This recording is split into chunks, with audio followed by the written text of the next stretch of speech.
What is going on, everybody? It is episode 901. My name is Brett. I am here with my co-host on Pop Culture Crisis and the Bats. Yep. Introduce yourself, please. Hi, Crisis Actors. It's Mary. I hope that the Superchats on YouTube are going to be working today and that nothing goes wonky with the stream like yesterday. But we'll have to wait and see. We have a 20 from Shane H. Wilder already. Happy Wednesday, Brett and Mary. Here is hoping Superchats work today. I hope you'll deal with the bats as the fungus Histoplasma capsulatum resides in bat guano and can infect the brain, thus the phrase batshit crazy. So glad you had to read that. I've not.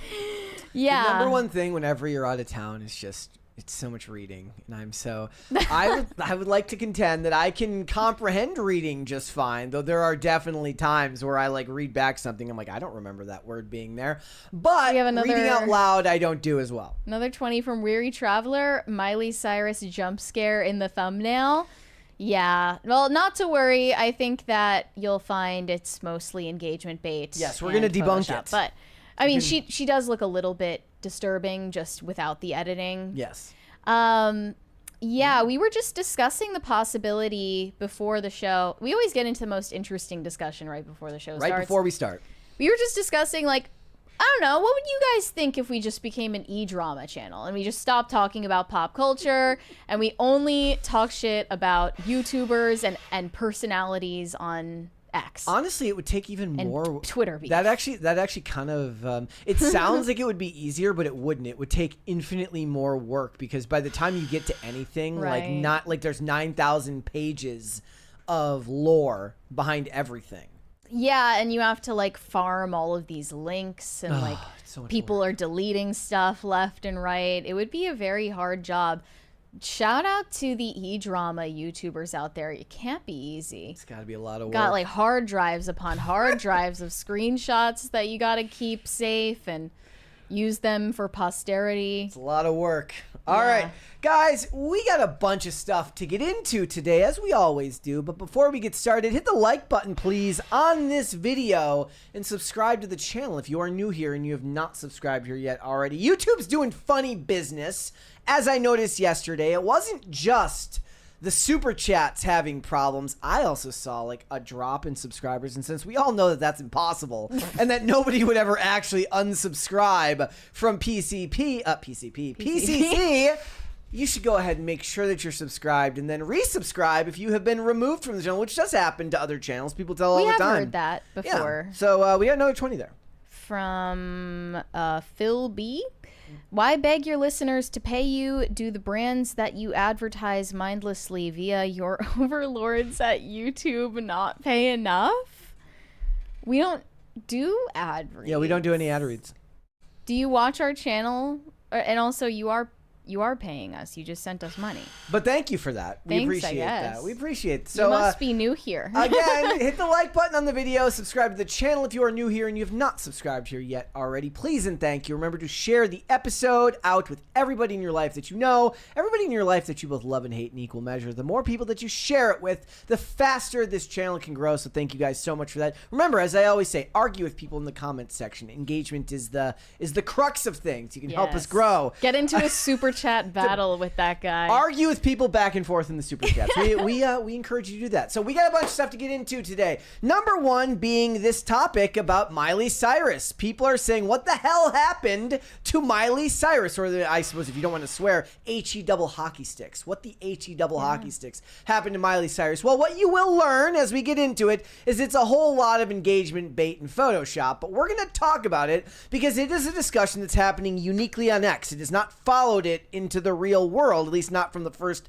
2 pages of Google or Brave results that I saw. So X is its own little universe of people kind of driving themselves insane, which is an interesting discussion. We'll talk about it. Also, Mary has finally found all of the kids' AI slop that is just driving the little ones insane. Yeah, not a great day. It's basically horror. It's basically like a horror show.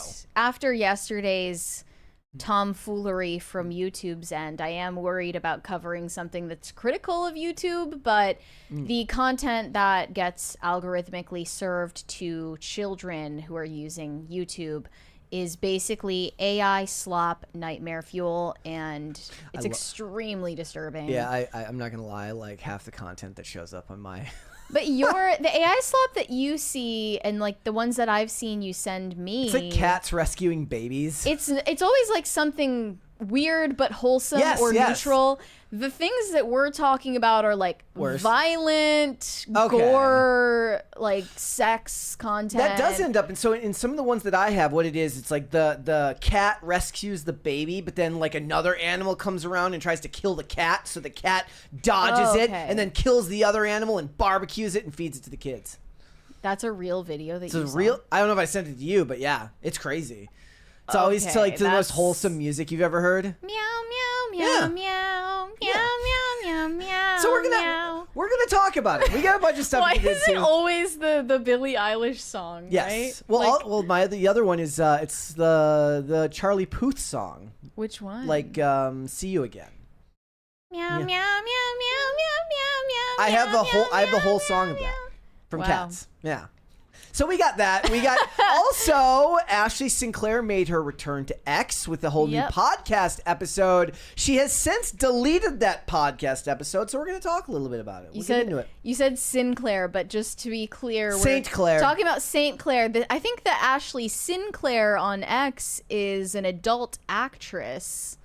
But they're both on a mattress. No jokes. Right? No jokes. Okay. Saint Clair, and then we got a bunch of other stuff to get into. You ready to go? Yeah, let's go. Let's go for it. The first images from the set of HBO's Harry Potter series have now hit the internet, and most of what I'm seeing is negative feedback. People who already were disinterested in watching the show are disappointed that they came up with pitiful costuming for Hagrid. I don't know if I think it's as bad as they're saying, but I'm not a fan of the original movies or books, so I'm not emotionally invested in this in that way. The costuming always looks bad when it's taken from a set photo. So what you're not seeing here is color grading. You're not seeing lighting. You're not seeing camera work. Like this is true of almost any movie and TV show. If you go look at Marvel on set, like even Spider-Man the other day, those were edited photos, right? He doesn't look the same when you can see like the stitch lines in his costume and stuff like that. So if you're going to be criticizing this, it's going to be more on the realm of like you were probably already not a fan of this. I do laugh because they said they finally got the clothes right because it's supposed to take place in the 90s. This is about accurate for what you would have been wearing in the 90s if you were wearing hand-me-down clothes. Like a little, what is it called? It's not a bomber jacket. No, it's like it looks like a beat-up Columbia jacket. A windbreaker. The color, it's heavier than a windbreaker. It's like a color-blocked windbreaker sort of jacket with like the turquoise. So if you see these marks here on his face, this is so if you can't tell, what I'm going to do is I'm going to scroll all the way to the bottom so they can get a good idea of what he looks like. This is what he looks like without the mask on.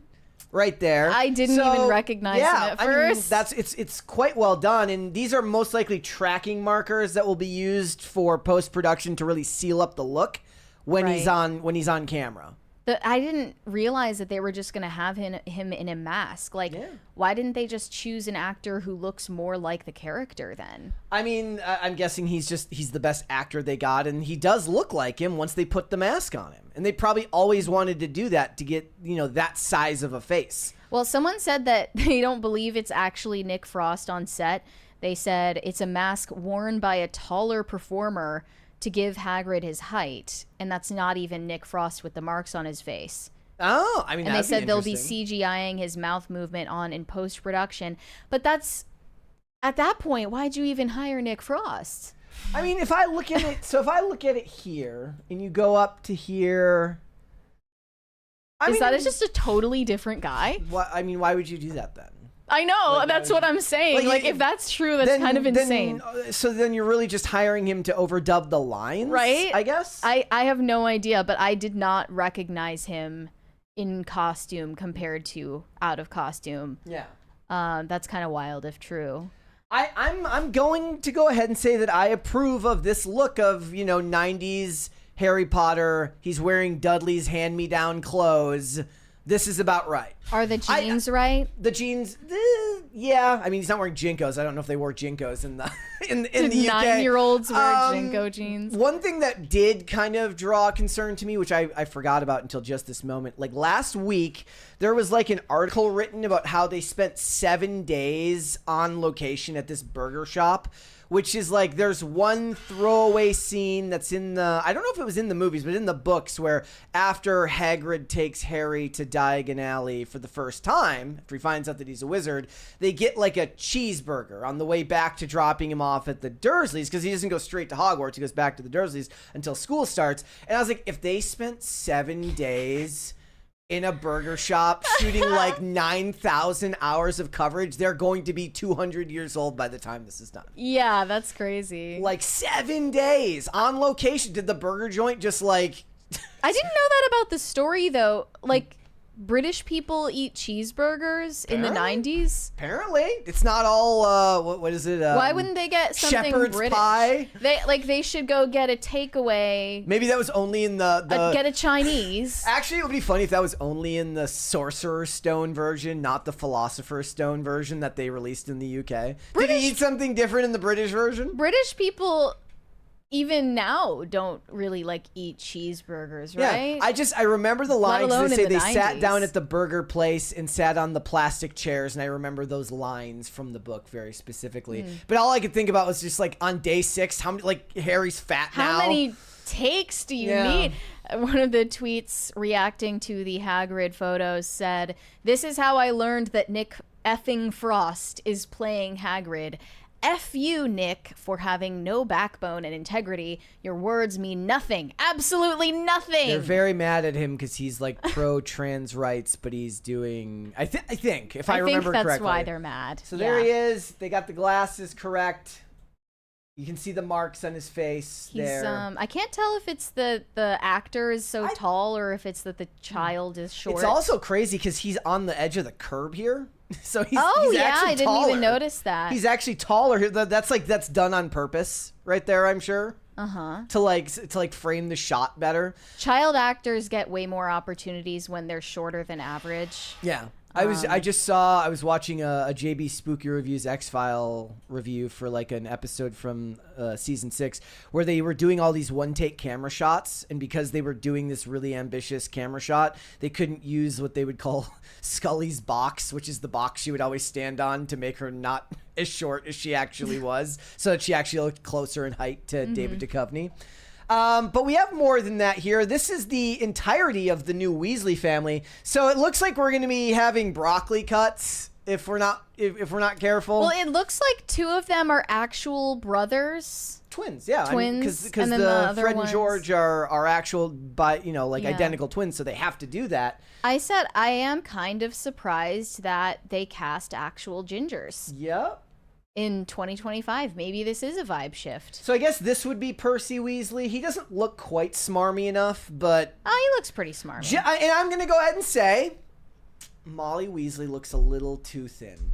She doesn't quite have the homely look that Molly Weasley had in the books and in the movies. They'll give her some, a bad haircut or something. Mary's like, well, if we're having too many thin people, I guess it's a win. Right. I was like, if you're worried that the actresses are too attractive, maybe we're taking a step in the right direction. I didn't see the dad yet, but hopefully we'll get that casting soon. Dominic McLaughlin was asked about how he felt about this, and he says it's a huge dream come true, and that it's a bit surreal, which you were very fond of. Yeah, I took note of his use of the word surreal, because this kid is what, 9? Yeah.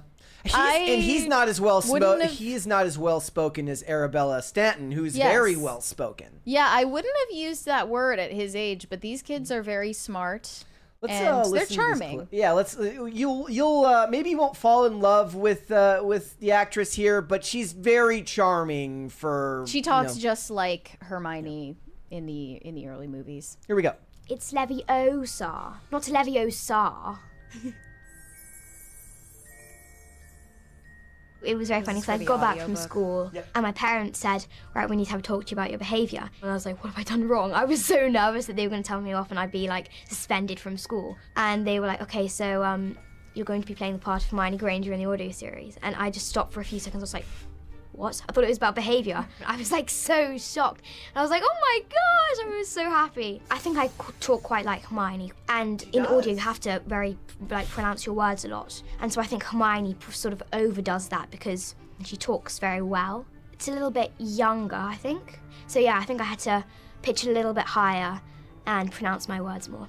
I think I'm quite similar to Hermione. I mean, I think I'm fairly good at school. I always want to do everything perfectly, but I have to tell myself, no, I can't do everything perfectly. It's so complicated, like there's a huge desk with all little buttons you have to press for the right cues. It's a big soundproof room, and there are quite sometimes squishy things on the walls to make it soundproof.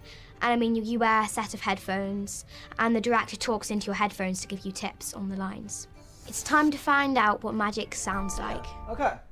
So, you know what? They're gonna do everything in their power to make these kids as likable as possible, as they should, to get people excited to go see this. And they have a lot to... I mean, there's you can't really live up to the cultural relevance of what Harry Potter was when the book series came out and then the movies came out. But they're going to do their best. That is precisely why so many people who aren't even making a statement about J.K. Rowling and how they feel about her political controversies are basically saying no one wants this. It's way too soon.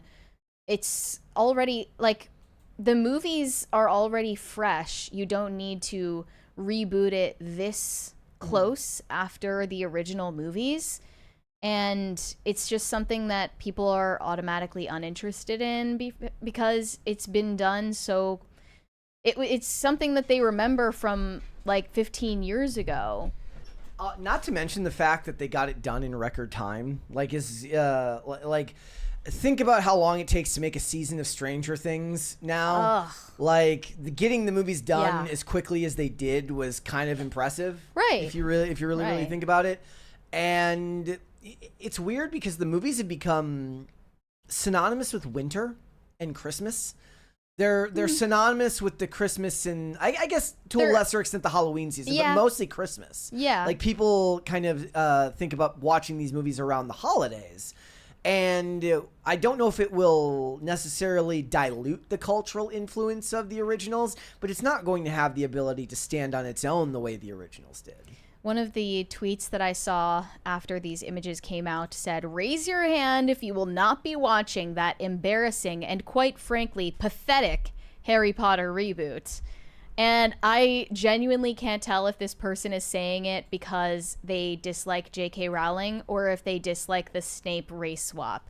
That's I either side could be exactly telling you not to watch it. And most of the replies are basically saying they're just recycling IP. This is stale. We don't want it. From what I can tell, the logo is the exact same. I thought they were gonna update the logo at least. Oh, that would have been a bad idea. I mean, Cracker Barrel did it today, and it fell, just horribly on its face. So. Yeah, they should do. Yeah, they did. They made the right decision by keeping the original logo. Cracker Barrel could have learned from them. That would have been good. Look, I'll probably get HBO Max for a month. To watch the first couple of episodes. Yeah. Well, will you wait for the whole season to come out before you subscribe to watch it all at once? Maybe that would be, because they are going to do a timed release. Yeah, maybe that would be the way better. HBO does. Life was better when everybody released all their episodes at once and I didn't have to do weekly releases, but there's no way they were ever going to dump all of this at one time. I guess we could review it, but that's I don't know, that's so far away. And it's not slop enough to it's not Velma. It's too bland. We're not gonna love it, we're not gonna hate it, so what's the point? Right? It's not Velma where you get the views because people want to watch you suffer. I don't think this is gonna have a hate watch audience. No, it's gonna have a regular one. I mean, look, there's an audience here for millennials with their kids to show this. Mm-hmm. I still think there's something inherently wrong with making the kids sign this contract to give away the next decade of their lives when they don't understand the consequences yet, obviously. But I mean, they've had a ready packaged career put in front of them. Most people are gonna. I get the critique of it, but it's their futures are now set. Yeah, if they stick with it, which I imagine will be incredibly difficult for them. We'll have to wait and see. All right, let's move on. So a journalist at The New Yorker recently got exposed after she was trashing Sydney Sweeney's American Eagle ad campaign. She was discovered to have posted extremely virulent anti-white hatred on her X account, which is now deleted. She has scrubbed all evidence, but the screenshots live on. Christopher Rufo is the one who broke the story, and then it reached the mainstream outlets with these headlines. New Yorker writer who referred to Sydney Sweeney as Aryan Princess deletes racist X posts. Quote, I hate white men. But it went further than just the boilerplate I hate white men sentiments. Reading this article was actually hilarious to me. I'm like, wow, there's some curveballs, and as far as like she was creative. As far as anti-white hatred goes, this is one of the more enjoyable reads. Yeah, and also we're talking about a writer, so you know that she's going to write her anti-white tweets very artfully. As I said, like if somebody's gonna hate me based on my immutable characteristics, I'd rather they do it in an interesting way. Yes, we have a 20 from Baron O Beef Juice. I don't normally get to catch you guys live, but I had dental surgery this morning, so I'm taking the rest of the day off work to eat soup, play video games, and watch PCC. I had a Down syndrome cat, very adorable and not dumb. That's awesome. We would love to see. I would love to see pictures of pictures and cute of the day. Thank you for joining us, and I hope you recover soon. Feel better. Yeah. So here were some of the tweets from the journalist. Her name is Doreen St. Felix. She said, "Whiteness fills me with a lot of hate," and she also said in a separate tweet, "The Holocaust is the worst thing to happen to Black people." Interesting interpretation there. She also wrote, "You are all the worst," regarding white men she had dated. "Go nurse your effing Oedipal complexes and leave the earth to the browns and the women." Another simply said, "I hate white men." Thank you. I mean, she wasn't feeling very clever that day. It was punch it home.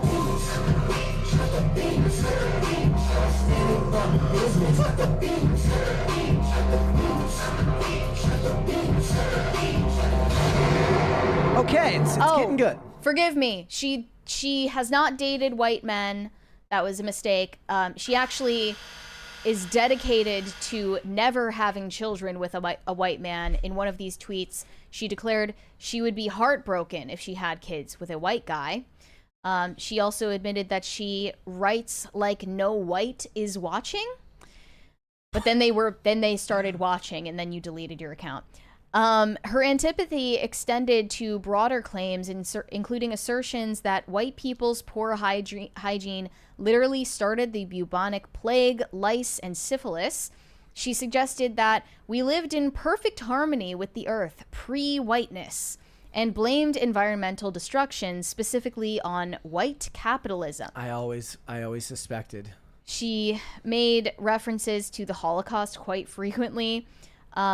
She wrote, "It's trichnological." This is a word that she came up with. I asked Mary beforehand. I might adopt that. Mary is much smarter than me. I was like, what does trichnological mean? It's trichnological. It's a form of trickery when white people invoke the Holocaust because it allows them to step out of their whiteness and slip on fake oppression. And she's saying that because she believes Jews are claiming that the Holocaust is an anti-white genocide, I guess. I don't know what she's really getting at. Another tweet said, "You know the experimenting on living people that Nazis did during the Holocaust? That's what happened to Black women, but 100-fold. The tolerability of racism is linked to how it's acted out on brown bodies. The Holocaust was not tolerable because of white victims, so it ended." Yeah, everyone on the globe was like, we have to end the Holocaust because the victims are white. But there was there were awful experiments done to Black men and women. Why did she make it about just the women? Yeah, I don't know. But you're right. The Tuskegee experiments like that's a legit, probably what she's referring to. That's like a legitimate grievance, but then you like sectored it off into one group and made it seem even more. Yeah, it's like some weird form of intersectionality. You know, it's the oppression hierarchy up to a T, all the way up to the top. It's actually crazy how often she was tweeting about the Holocaust in 2014 and 2015. She was so ahead of her time. These are all old tweets, but they're not on her account anymore. She's taken it down. So, for context, Christopher Rufo searched into her digital footprint after she published an article in The New Yorker titled "The Banal Provocation of Sydney Sweeney's Jeans. The American Eagle campaign with its presentation of Americana as zombie slop of Mustangs, denim, and good jeans, its lowest common denominator stuff." So in this article, she contrasted Beyonce's Levi's campaign with Sydney Sweeney's American Eagle campaign. About Beyonce's ad, she said that they were reimagining the classic laundrette advertisement from 1985, which had a white male love object stripped down to his boxers. They're referring to Beyonce here, is burnishing a heritage brand in her Black Queen image. Americana can be hers too.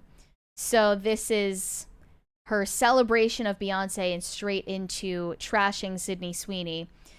She said it's all over the place, a mishmash of tone and intent. There is a car commercial fantasy, then a wink at advertisement theater. She said the camera zooms in on her crotch and ass. This is the girl next door scene parodying Hollywood or porn of Sydney Sweeney. And they also say that she is following the commands of a man off camera. Sydney Sweeney's whole body lying supine as a landscape as she zips her jeans, cooing, "Genes are passed down from parents to offspring." You've heard it already. The biggest lie told in all of the critiques of that is that Sydney Sweeney was saying that her jeans are somehow better, which was never something that she said in the entirety of the ads about her jeans being superior. No. There was no such commentary made. Well, she said the illusion is incoherent unless, of course, we root around for other meanings, and we don't have to search for long. Jeans, referring to Sydney Sweeney's famously large breast, and jeans referring to her whiteness. Interestingly, breasts and the desire for them are stereotyped as objects of white desire, as opposed to, this is her words, the black man's hunger for ass.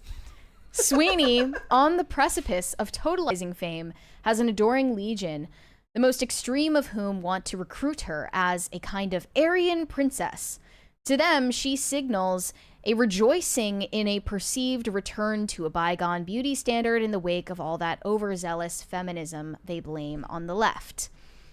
And she goes on to criticize Stephen Colbert, whose opinion was that people were overreacting to the ad. Mm-hmm. She said, can't you, or it was about Stephen Colbert, to be clear, many of us, the Negroes, the queers, the hairy feminists, etc., do not react out of a feeling of personal injury, as if the blonde beauty standard has terrorized us. Whom does that standard terrorize more than white cis women, honestly? We have our own blondes selling us fantasies, meaning Beyonce. So she's saying we weren't outraged over Sydney Sweeney's ad. What are you talking about? You're crazy. You're gaslighting us.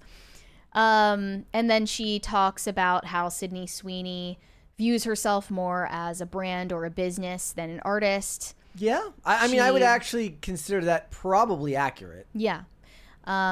And then concludes the article saying the American Eagle campaign, its presentation of Americana as a zombie slop of Mustangs, denim, and good jeans is lowest common denominator stuff, decoding Sydney Sweeney's presumed political affiliation, liberal or conservative, doesn't give this ad more meaning.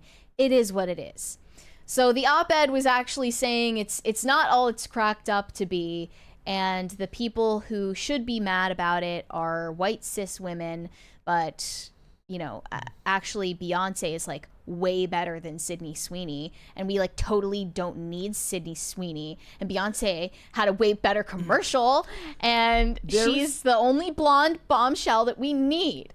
Of course. And of course, one of the other things they point out in the article is that a strong critique that this journalist or op-ed writer had was about the concept of white capitalism, but they noted that her address lines up with a $1.3 million home in a gated Brooklyn community overlooking a marina. God bless capitalism. I'm just like, on a journalist's salary? Maybe, I mean, she might be married. Seriously? Maybe she's married to somebody. She could have a rich husband, but that is kind of wild. To be a homeowner in New York City, period, but also that home.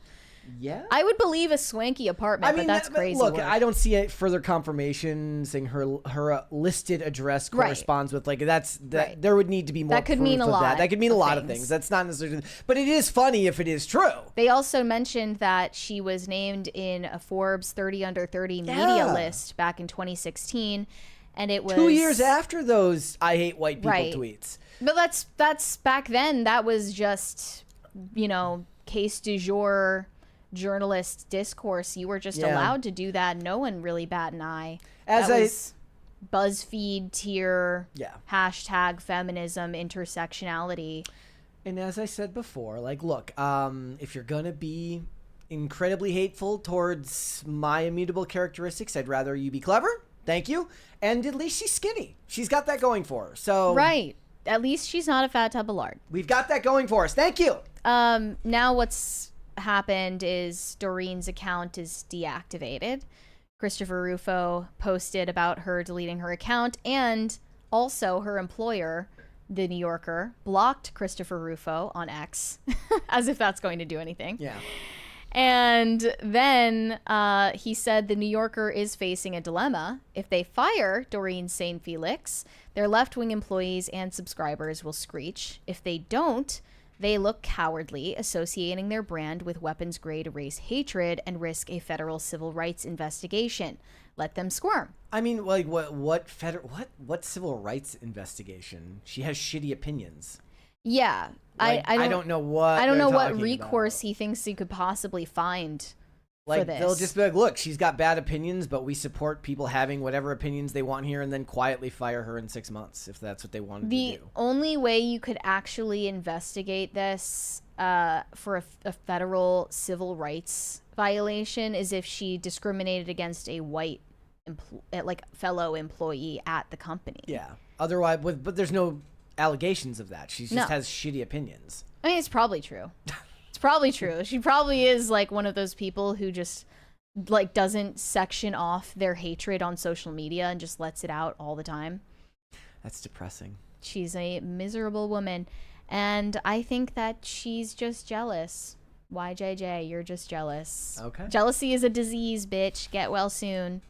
All right. What would you like to see? Cringe or cute of the day? Let's see cute first. Cute first. All right. We can do that. Hard to top yesterday with Mocha getting her justice. She finally got. It's a tough act to follow. Olivia was very happy when I got home, and Mocha was very happy. Mocha said, "That's what she said." That's how she said thank gratitude. you. Yeah. She goes, "Ah." All right. This one is from Jason Martell. Charlie, for cute of the day. 2 years ago, this little guy wandered into our backyard, scrawny and covered with fleas. We weren't worried he would eat our chickens. We were worried they would eat him. So in the house he came. So cute. Charlie is very cute. We love Charlie. We are supporters. I'm not gonna lie. Charlie. I think he's cuter than Mocha. Shots fired. Yeah. Shots fired. That's my honest opinion. Okay. All right. Let's do cringe of the day, and it's a music performance, which are the worst of the worst for me. I might even just cover my ears. No, you have to sit through it. You have to suffer with us. Oh gosh. Here we go. It says the time a singer botched the national anthem during the 2024 third-party presidential debate. Rockets, red girl. I fucked it up. Can I go back? Can I go back, please? Oh my God. Bomb bursting. And I got too nervous. Gay parole and the rockets. That can't be real. That has to be a skit. I don't know. I don't remember this from 2024. A lot was going on back then. What the fuck? At the third-party presidential That debate? can't be real. You had to have... Why would you do I mean, that to me? it may not be at the presidential debates, but it did happen. I fucked it up. Can I go back, please? I'd rather listen to the bats. Can you guys hear the bats? /GQ, genuine question. Can you hear the bats? Because we can hear them. Okay, my gosh. Let's move on. Let's get the hell away from that as quickly as possible. Let's go. In a similar fashion to the uproar over Jenna Ortega's new look with the bleached eyebrows, people are absolutely losing their minds on X over Miley Cyrus. New images of Miley Cyrus that appear to be fake. There is a supposed ad that she's done for Gucci. She is one spokesperson for Gucci Flora that This image right here makes her look like an alien. The micro bangs are not a look. That part is real. The rest of it, pretty much the entire rest of the photo is fake. And they're obviously sarcastically saying that she looks gorgeous in this photo, and we all know it's a backhanded compliment. I mean, they say that about literally everybody. So-and-so stuns for so-and-so campaign. I believe this image was first circulated by Matt Wallace or some other similar engagement bait account on X. This Here's the tweet side by points side. out that it's actually taken from a photo of her, I believe, at the Met Gala. The engagement farming on this app needs to be addressed because how come it took me 2 minutes to find the real version of this viral doctored photo of Miley Cyrus To be fair, and supposed new look. To be fair, the hair still looks awful in both versions. Right. The microbangs are the only part that she definitely needs to change. It looks terrible. The reason, by the way, that you're seeing a cropped version of this is it's a Getty image that they crop down, which is why the quality is not that good. There are ones that have the Getty image watermark that show Right. it. Also, the bleached eyebrows are not a look. I think that celebrities need to retire that trend already. Okay, so maybe you can tell me why this, because I'm a dude. Why are they doing it? Like, what is there? What in fashion or what is trending right now that makes them think that it's a good idea? Well, I think it's mostly just what is called editorial makeup, which is done for high fashion photo shoots or runway models. It's for artistic purposes. It's not meant to look sexy. It's supposed to draw attention to the eyes and the contours of the face. And it's reversible, so that's why so many people are trying it out. Your eyebrows will just grow out your natural color in like a month. So I mean, it's an easy way to draw eyes on a red carpet. There are differences in the face here with freckles and in the darker skin palette here. Well, they took her makeup off as well in the photoshopped version. Yeah. Okay. They took her eyelashes. Yeah. Yeah. Oh my goodness, it's so bad. Yeah, and Matt Wallace he has a pattern of doing this. If you're looking at the close, if you see the picture close up, if you go to the actual X post, you can see the it's out of focus here, where they did some of the Photoshop work. So yeah, you can spot it. Yeah. This next post from Matt Wallace is from back in May, and he tried the same thing. Photo of Miley Cyrus from the 2010s. Compared to a drastically photoshopped image of her now, this is not what she looks like. And you could easily compare what she actually looks like compared to 10 years ago, and it would be shocking enough, right? Miley Cyrus's face is far from untouched. Okay, she's not natural. yeah, She is bleaching her eyebrows. That's true. Yeah. She's also gotten veneers, which a lot of people say was a bad choice for her. There are a lot of celebrities getting badly done veneers that are way too big for their mouths, and you can tell that she's unable to close her mouth these days. She's gotten lip injections. She's probably gotten Botox. She's gotten cheek filler. All of the things. And yeah, there are plenty of alterations she's made to her face that make her unrecognizable from her former self. somebody pointed out this is a better resolution version photo from that same event. Yeah. So I mean, clearly she's her not cheeks looking are her best. Her cheeks are not sunken in the same way, but But she maybe did get some form of buccal fat removal. Who knows? And Matt Wallace posted and deleted another side-by-side comparison over the weekend of Miley Cyrus, saying this photo is going viral and terrifying people of what happened to Miley Cyrus. This looks like Julia Fox went on a hunger strike. Can you like zoom in on that? I don't know if it'll let Any? me. There we go. Yeah, she looks terrifying because you sat there photoshopping the original, which is I mean, next likely to it. he probably didn't. He probably got it from somebody else and then put them side by side. At this point, I'm convinced I think X is Matt Wallace's full-time job. So honestly, I think he just spends his whole day coming up with engagement bait and rage bait for the timeline. But the second photo in this tweet is the original photo. And it looks nothing like that version that he posted. Thankfully, he deleted that one. But I do want to show you, actually, the infamous red carpet photo of Miley Cyrus that terrifies people. This is the one. It basically became a meme because it was like, this is how people with blue eyes stare at you. Or like people who say, oh yeah, like my eyes like change color like with this season. They're like what mood I'm in. Like sometimes they're green and like sometimes they're blue. And this is how they stare at you when they say that. This is from a long time ago. She was... I think that she should have stayed away from all the procedures. She had natural beauty and she does look really bad nowadays compared to how she used to. Yeah, it's... I'm not going to sit here and lie. They're exaggerating, but it's true. She looks... very different. I mean, if she looked like this in the right, she could play a great villain in a movie.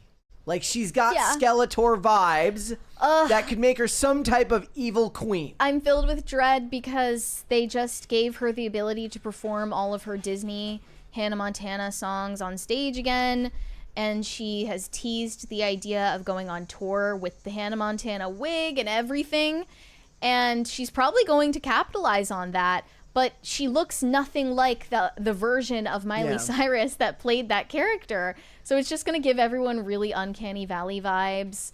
And I do find it disturbing that there is this recent trend of Disney stars getting taken back into the fold. Like, it's like no matter what you do, you always end up right back on the Disney plantation. They just had Demi Lovato performing with the Jonas Brothers, like all of their camp rock songs. There's the high res if you were looking for the high res of this of the photo that it was taken from. We just saw Demi Lovato doing the camp rock performances with the Jonas Brothers from like, 15 years ago. Not tagging Nick Jonas in it. And and then Miley Cyrus is reverting back to the Hannah Montana era of her career. Even though the last time that she showed up to an official Disney event, she was accompanied by a therapist for no reason. I remember that. Like, that's really weird. It's just somehow everyone ends up back in the clutches of the Disney pipeline. It's just the next phase in their career, right? You monetize on the way up and then you monetize. I don't want to say the way down, but the way down. That is literally true for Demi Lovato, who aired her child star trauma farming documentary on Hulu, a Disney-owned streaming service. So they can even make money on you on the back end after they effed you up and had you hooked on drugs on one of their movie sets as a child. Even worse now, because now that Disney owns Hulu outright, they're folding it into Disney Plus next year, and you're not going to be able to use Hulu at all. You're scrolling your watch list picture on Disney Plus, and you've got Camp Rock right next to Child Disney. Star. Yep. Obviously, no documentary made about the trauma that child stars undergo is going to be fully truthful when it's produced and platformed by the very company that launched the personalities in question. Correct. But that's old news. I just find it strange that they're still rubbing shoulders with this company at this stage in their career. I understand that it's just nostalgia bait, but I mean, there's a lot of money to be made still for all of them. It makes perfect sense to me because most, like, as much as they want to play on the idea that they're like fully formed human beings with deep feelings, they're businessmen and businesswomen first, and they're going to go where the money can almost be from made. birth. Yeah, They're like raised to think this way. I mean, but it's like it's at a certain point, it's like they're not going to go get regular jobs. They're not going to go, and Miley Cyrus, for instance, never going to have to. She's doing well as it is, but there's money to be made, and as long it's like WWE, people would go through the most heinous shit at WWE. They'd get into unbelievable riffs with Vince McMahon, and Vince McMahon would always bring them back because he put business first. It did not matter if they went off after they left and talked the worst shit ever about the company, about how awful it was. If they could make the money coming back, they're both going to do business. I also want to just rant for a minute about X because, you know, I every time I talk about this, people get mad at me. It's just so dumb. I'm not discrediting the cultural win of Elon Musk buying Twitter and allowing people to speak freely on the platform. It was not like that before, and it made it possible for people to speak and have their accounts reinstated, and that's a great thing. But what's happened as a result of monetization on the platform has completely destroyed the user experience for actual human beings. For people who have, you know, lives outside of Twitter, for people whose jobs are not collecting Twitter ad revenue or, you know, bot accounts that do the same thing.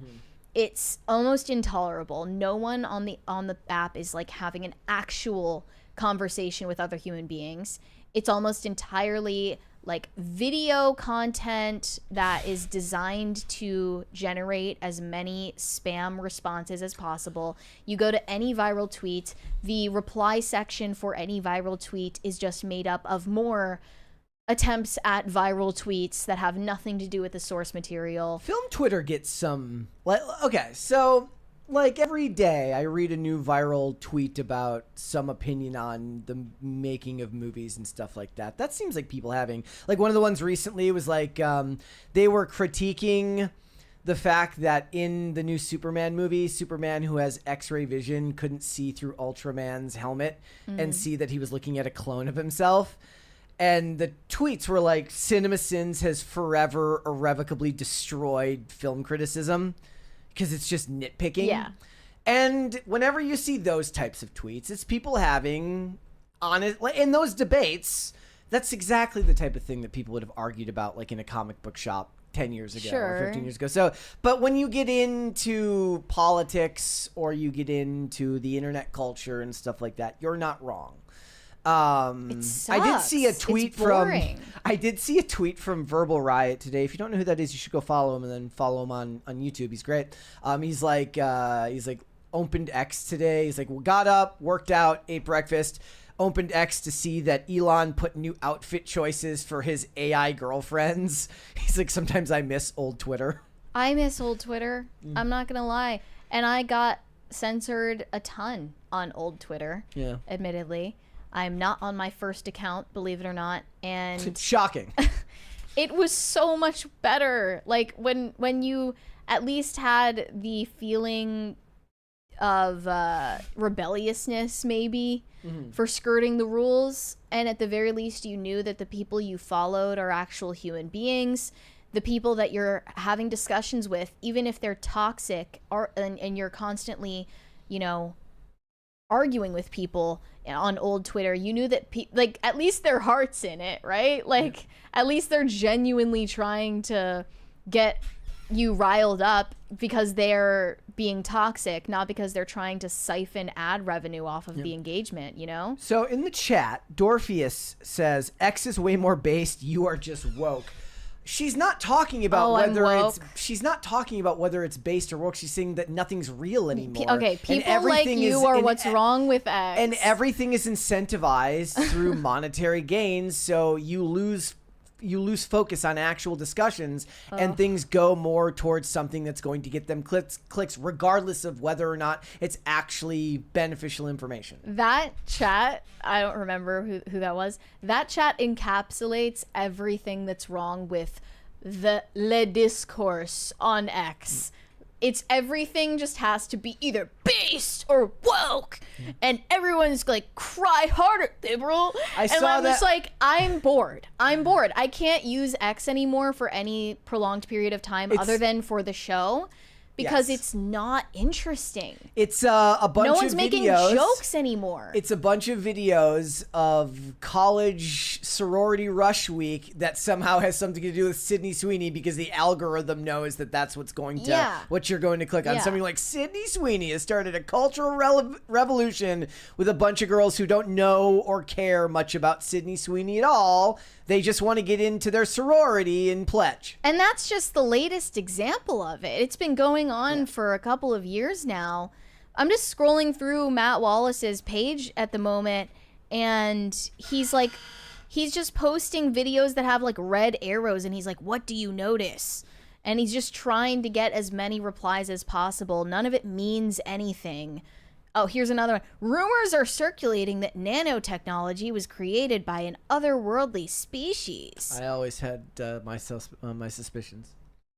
Here's another one. This female athlete is going viral as people debate online if her body type is considered attractive or not. It's just a video of an attractive woman. And he wants people to reply like, what the fuck? Why are people saying that she's not attractive? She's like so hot. I hate them. I'm mad. I will say that my ex. You're a grifter. My ex is different from you. Mine is a lot of politics and pop culture, like movies and TV stuff. So it's like, it's your discussing films. It's your culture crave. I get some of that. Sean Chandler, Daniel Rickman, all these guys that post their scoops for movies and television shows.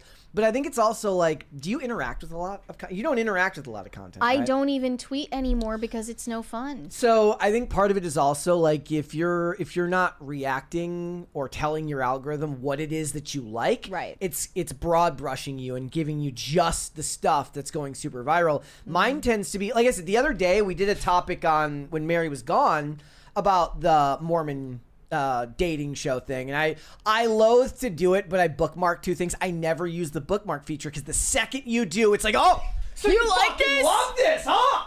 We're just gonna serve you dating rage bait for the next month. I bookmarked 2 videos about it.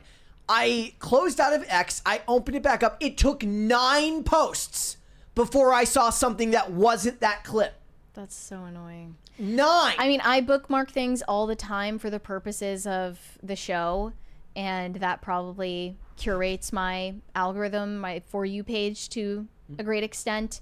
But I also clean it every once in a while, and you know, I feel like it's just no matter where you look on that app, it's never going to be what it was when Jack Dorsey ran it. And I'm not saying that he did a better job per You're just saying se. there's something else. There's something about it now. There was a charm that it had back then that it no longer has, and people were funnier when they weren't allowed to be funny. There's a truth in that. Like, you know what I mean?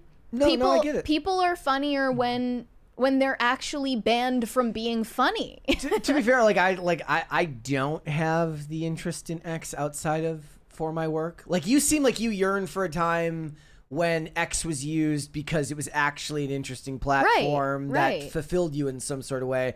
For me, my only interest in X is work related. Elon came along and he legalized comedy, and then comedy just went poof. Like it was never there. All right, let's go to Super Chats. Also, guys, we have like 1,300 people watching and only 273 likes. What the hell is up with that? What the HE double hockey sticks is that? There you go. Corn Pop said, please fix our names. This is ridiculous. Still going, Corn Pop. It's never going to happen, bro. Keep dreaming, Corn Pop. We're just doing this to fuck with you. At this point now, it's just to make you mad. Yeah. Like specifically, all those people, we'll change everyone else's names, but you Nah. All those people yesterday when we were talking about shadow banning, it's real for you. Like, we're actually out to get you. Yeah, we're gang stalking you, actually. Weary Traveler said episode 1000 should just be 3 hours of Cher, Shane, and Ian. Like, we don't even have to be here. That's kind of a based idea. Yeah. I like it. Like, I think don't have that's to do anything. that's like based and not woke. It's like so not and then it'll be titled "Cry Harder, Liberal." You're like, oh, you're mad that Brett and Mary aren't here? Cry harder, liberal. Carnell said, Brett, 1990 TMNT is returning to theaters for the 35th anniversary. Will you be going, and can we get Mary to accompany you to watch it in all its big screen glory? Inquiring minds want to know. Honestly, I think you would like it. Really? I mean, probably not more than the animated as, movie. No. It's a completely like, it's good because it's the closest you'll get to like a movie for kids being legitimately good for adult. Like it holds up shockingly well in the year 2025. It's as good to me now as it was in 1990 when it came out, and the fact that it's done practical effects with the fighting looks silly now. But still, it's a bunch of people in giant rubber suits. It still looks pretty okay. And the story itself is very much, it's one for adults. It's not one really for kids. It's not appropriate for kids? I mean, that's what the parents of the 1990s said. That's why their weapons got like forced back into the holsters in part 2 and 3. I mean, it's got the themes itself involve Splinter getting kidnapped, themes of abandonment, children acting out, and the kids, the turtles, the Teenage Mutant Ninja Turtles, growing up after they almost lose their dad, who is a giant rat. And it's sorry, the way you said that. Well, that's the point. I'm pointing out that it is kind of the proof that you can tell pretty deep themes with a pretty ridiculous premise if people are willing to buy in to the premise. Well, I don't know about the weapons thing, but kids can handle dark themes if they're done well. Well, it was the parents were complaining about the weapons. And that is so about the swords? Well, Leonardo's swords, yeah. Like, that's why they don't really use them, and why Michelangelo has to use frickin' pieces of, like, sausage as weapons in the second one, because the frickin' Tipper Gore types were out here ruining it for everybody. That so would have been me if I It were would have an been adult Mary in in the 90s. She'd be like, I don't want my children looking at I literally these. would have been If her. they don't put those swords away, I'm not letting them see part 2. I would have been such an OG Karen. I can't even lie. 35th anniversary. Is that like a big enough anniversary to put it back in theaters? Like, yes, is that it is. really? Yep. I think you gotta wait for a 50th, right? No. Well, I guess movie theaters aren't going to just- exist by then. That's I mean, Fathom events are big now. Like, I noticed Fathom is doing big business. McDonald's has the TMNT Happy Meals toys right now, and Hello Kitty at the same time. Yep, somebody got it. Combat. Thank you, Carnell. Combat cold cuts. That's what he says in TMNT2. Shane H. Wilder said, "No to the E-drama. It is so tiring. Don't make me sick the gigantic mutant bat from this morning's short on you." Yeah. Sponsored by Raycon Shadow VPN. Raycon Shadow VPN. Oh, I love that. Rage Shadow headphones. I like that. Let's hold off on the rest. I like how your mind works. Yes, let's move on. And Okay. let me double check. I want to see where we got to. I'm going to be keeping an eye today. We are at 336 likes with about 1,200 people watching. We got to get those numbers up, boys.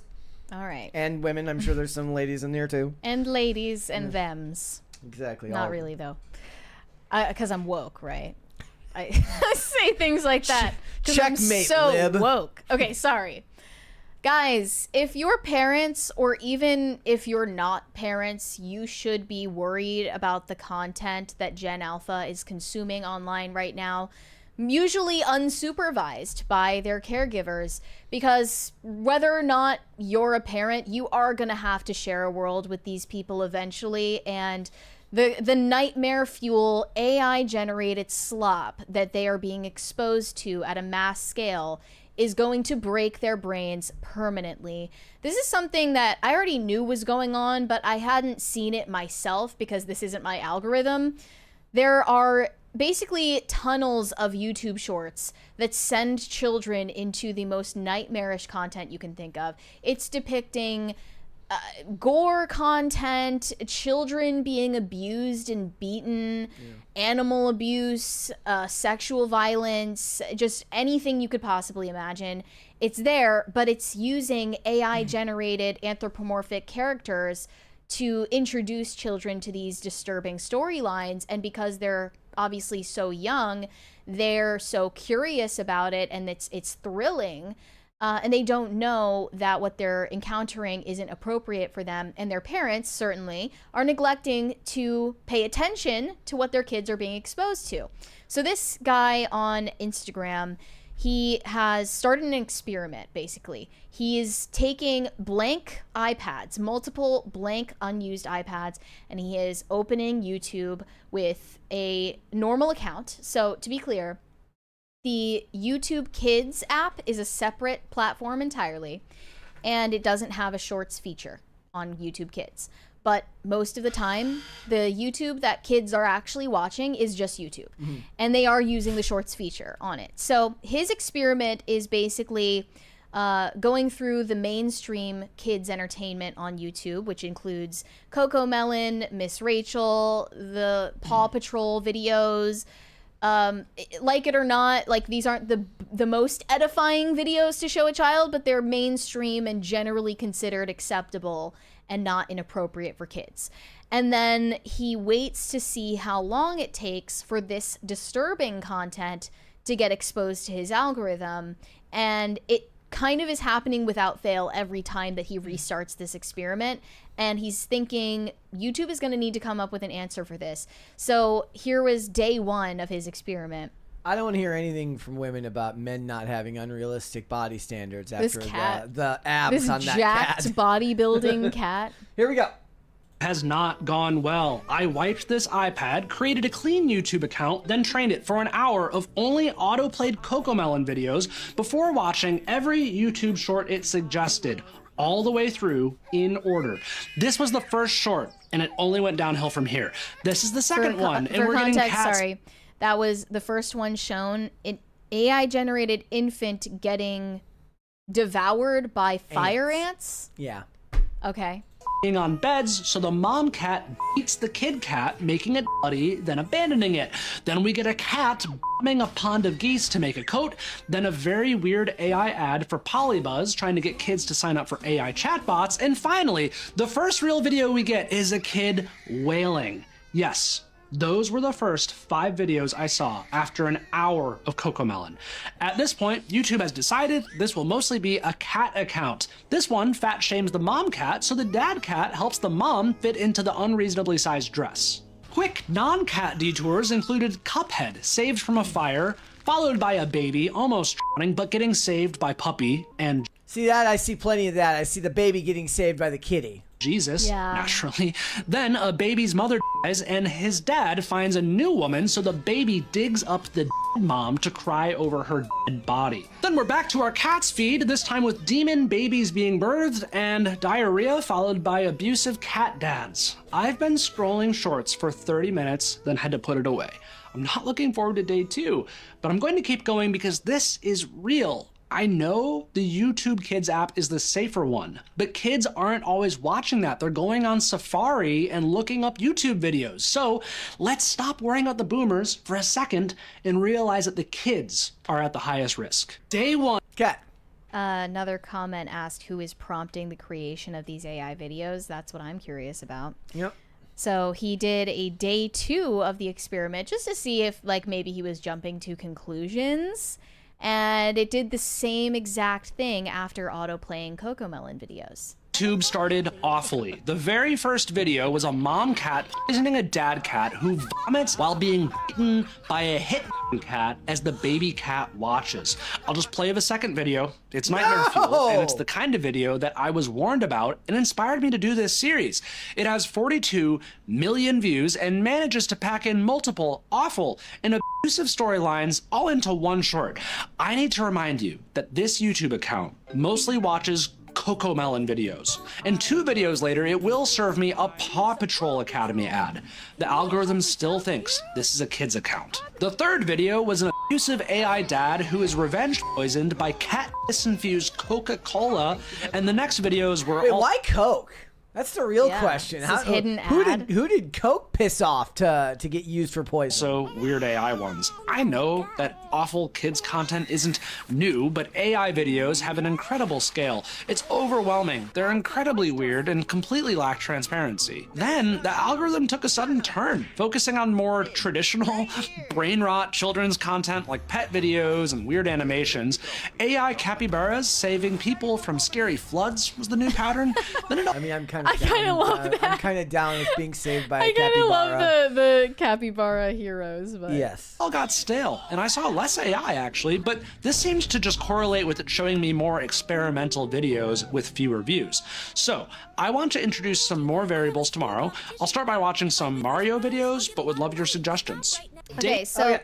in the next one, he encounters video that he calls Italian brain rot, and there is a character in these Italian brain rot videos called Ballerina Cappuccina. It's just a cup. Yes, she's a teacup, and they're similarly disturbing videos. Let's take a look. Ballerina Cappuccina took me from Bluey to an AI video that depicts the worst thing I can imagine on a kid's feed, and somehow I'm still shocked despite this being day 10 of these tests. Like always, I wiped this iPad. It's my 3rd time doing it, and I created a YouTube account and trained it on kids videos. So I use the regular YouTube app, not the YouTube Kids app, because regular YouTube is 15 times more popular for kids.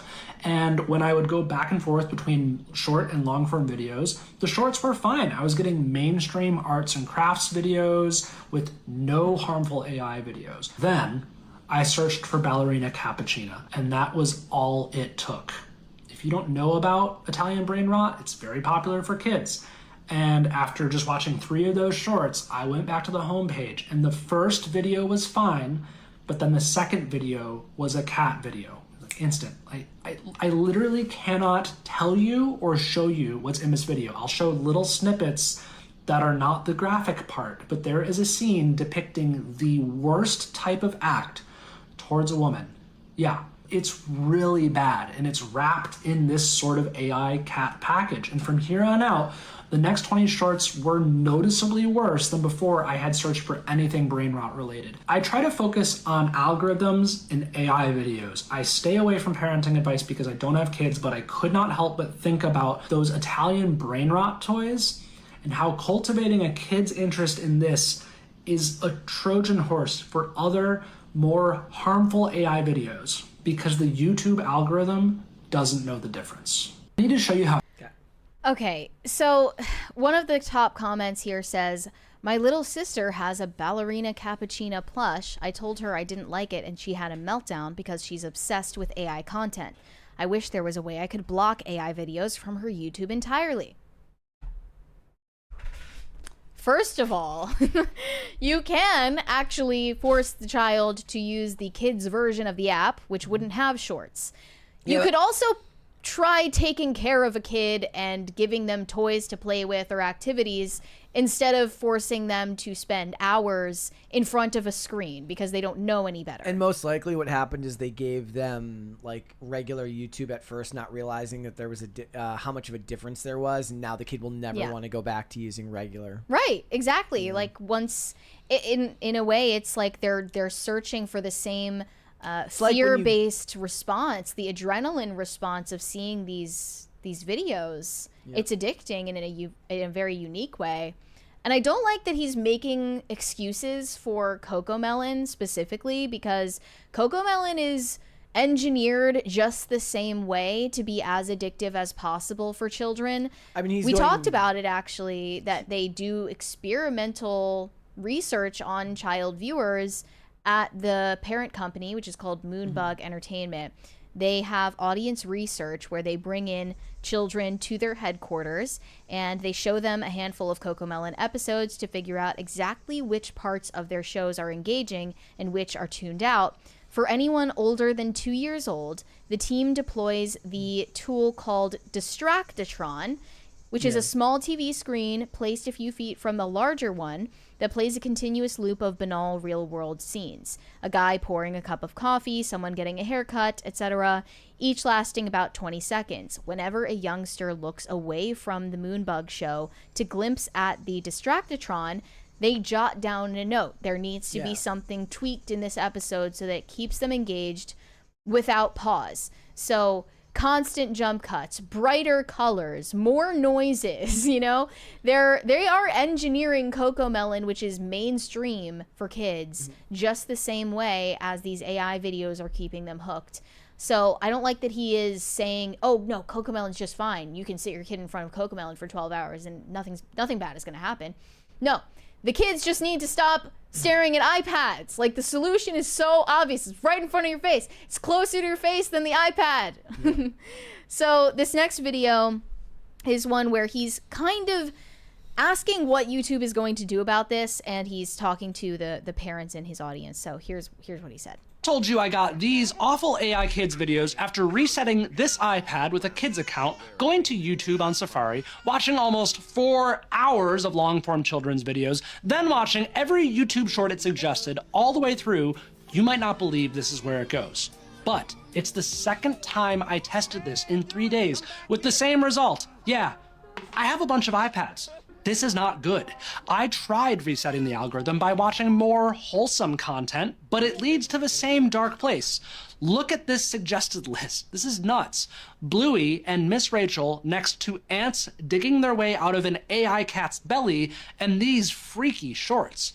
The algorithm is broken. Completely broken, and it makes this inevitable because this scary AI stuff upsets kids, but they're so curious and they keep watching.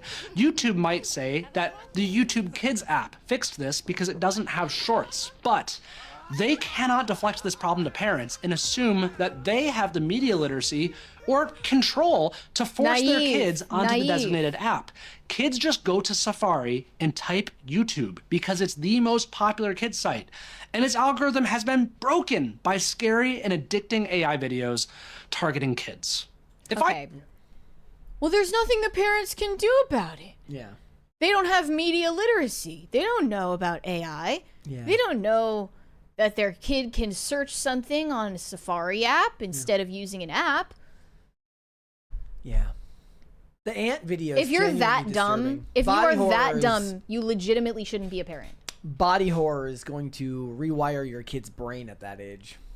Yeah, and side note, I'm disturbed that whatever AI video generating platforms these people behind these channels are using are able to be prompted to make videos of babies dying or getting abused. Yeah. How is that not regulated? I thought that all of these platforms people were using to generate AI video were regulated at least to stop you from prompting violent scenes like that. I don't know, probably. Especially against children. I'm guessing it would be more towards the stuff that would be aimed towards pedos rather than, Yeah, who is this for? It's for children, obviously, but I mean, certainly there are adults also watching this content as well on YouTube.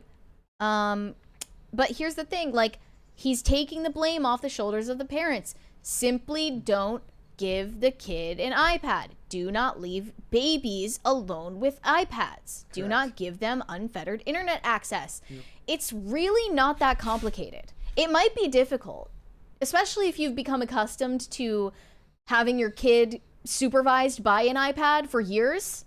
It will be difficult to change that, but it doesn't have to be like this. Like, it's a very simple solution that no one is willing to say because everyone gets their feelings hurt, especially millennial parents, I've noticed, get their feelings hurt about this topic. Well, this will be better advice for the ones who haven't become parents yet that can hopefully start from scratch and not have to go through the uphill battle of battling back against already having kids raised on this type of stuff and then having to have that traumatic experience for the kids of it being taken away from them, much like a crackhead when they take away the crack. Or the kids also imitate everything they see. So if they're watching videos of abuse or sexual violence, what do you think they're going to do in real life? They're going to imitate what they see.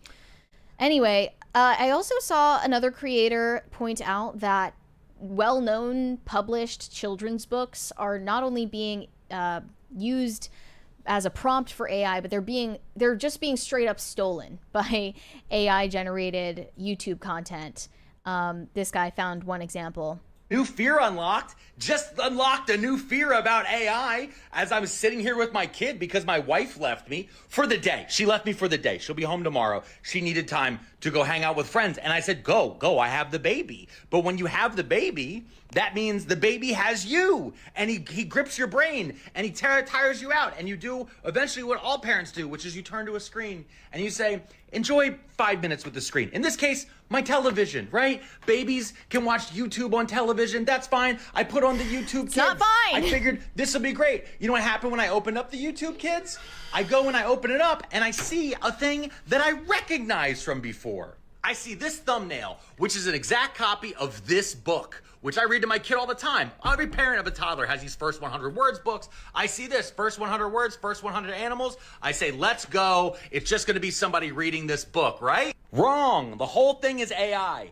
It's all AI. They've stolen literally the art from the fucking book. Word for word, bar for bar, but the AI baby voice is mispronouncing shit while they're showing fake AI moving images to my kid who now believes they're real. And I wouldn't blame any parent for falling for this because it is almost exactly the same thing, but they used AI so that way they can't get caught on the fact that they've stolen these images directly. And you can tell because look how that isn't a word.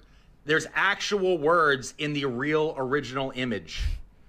But those aren't real words. And then just as took you start to everything watch this educational out of thing it. and you get a little bit deeper into it, it shows you AI images of moving things. Like what? Mobile. That's not how you pronounce that. That's not real. Spin. The mobile dances above. That's not.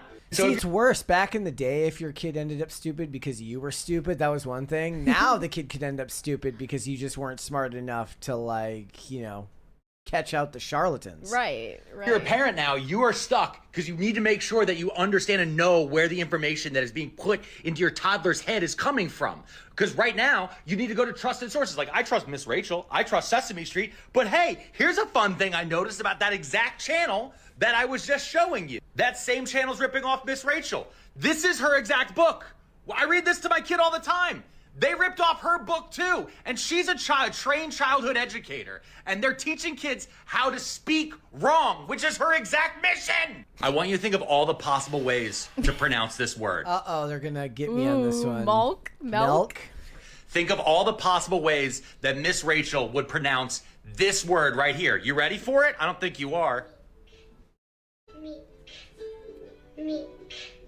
Millions of views of faceless AI channels making our kids stupider every single moment of the day and making money off of them. But meanwhile, I'll need to upload my ID if I want to hear Haley Williams songs because she curses during them. Yeah, that makes sense. Maybe I'm just crying over spilt meek. Hey, so Okay, so he's a content creator. He wrapped it all up into a bow at the end with that. Oh man. Thank you. It's a Croesus party. Croesus party. Dense party.